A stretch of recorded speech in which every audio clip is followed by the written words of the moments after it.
Air France ka tan ka segi Mali kɔnɔna la o bara o jɔra radio Omega Burkina kaw fe no transition ɲɛmɔgɔw ye décision bɔ ka o bara ko o gulon fɔlɔ nando utikalo kile 7 fɛn min Air France ye a ye bataki bɔ ka bi bataki min kɔnɔ a yira ka fɔ ko ale ka tan ka segi ani Mali ɲɔgɔn cɛ i b'a ye ka fɔ ko o bara ko bɛna gulon ka ta utikalo kile 7 fo ka taa se a kile 11 ma i b'a ye ka fɔ ko nin décision in nin taara ka kɛɲɛ ni fanga taraki min ni o kɛra Niger kaw fe no i b'a ye ka fɔ ko lakanabaliya fɛn min ye Air France ye a yira ka fɔ ko o ɲɔɲalen no kosɛbɛ an ka Sahel kɔnɔna la k'ale tɛna se ka nin tan ka segin kɛ fɔlɔ nin waati in kɔnɔna la ka hakili jigin k'a fɔ ko dɔgɔkun kɔnɔ Air France a bɛ se ka tan ka segin 7 ɲɔgɔn kɛ Mali ani jamana wɛrɛw ni ɲɔgɔn cɛ i b'a ye k'a fɔ ko o baara a y'o gulon o bataki bɔlen ka bi fɛn min ye an ka aéroport directeur ye ni o ye colonel Dirisa Kone ale fana y'a yira k'a fɔ ko Air France ye nin baara min kɛ k'a kun man kan tɛ ka nin kɛ k'a sɔrɔ a ma olu ladɔnniya tile 3 ka kɔn u ka décision tali cɛ i b'a ye k'a fɔ k'u ye nin décision min ta k'a sɔrɔ u ma sariya labato i n'a fɔ bɛnkan mun ni ɲɔgɔn cɛ cogo min na k'olu fana b'a yira Air France la k'a fɔ ko jɛɲɔgɔnya baara min tun bɛ u ni ɲɔgɔn cɛ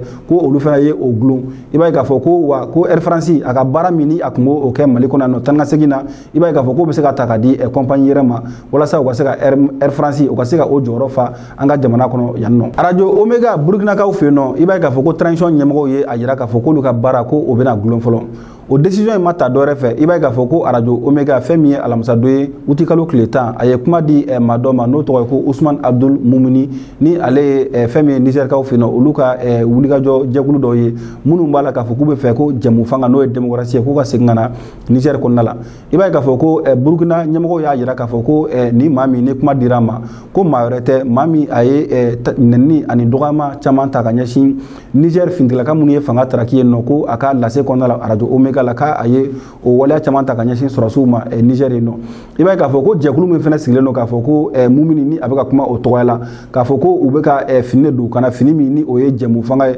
démocratie ko o fini don u kana ko nka en réalité u ka kɛlɛ a bɛ min nɔfɛ o de ye k'a fɔ ko Niger kɛlen ka wulikajɔ min boloda nin waati in na ni o de ye u ka yɛrɛma hɔrɔnya u ka kɛ u yɛrɛ ye ko Niger kɛlen don k'o sira min ta ko nin jɛkulu ni nin maa in olu bɛ wulikajɔ la walasa Niger kana se ka a yɛrɛ ta cogoya si la Niger ka se ka to kɔkan jamanaw caman ka bila la i n'a fɔ Niger tun bɛ cogo min na fɔlɔ i b'a ye k'a fɔ ko u y'a yira k'a fɔ ko radio Omega a ye nin waleya min kɛ a y'a yira k'a fɔ ko radio Omega u ye journalisiya baara u ye a sariya u ye a sɔsɔ kosɛbɛ u m'a kɛ ni baara dɔnni ye i b'a ye k'a fɔ k'olu fana y'u ka décision ta k'a fɔ ko radio Omega fɛn min ye a ka baara kɛli ye ko u y'o gulon fɔlɔ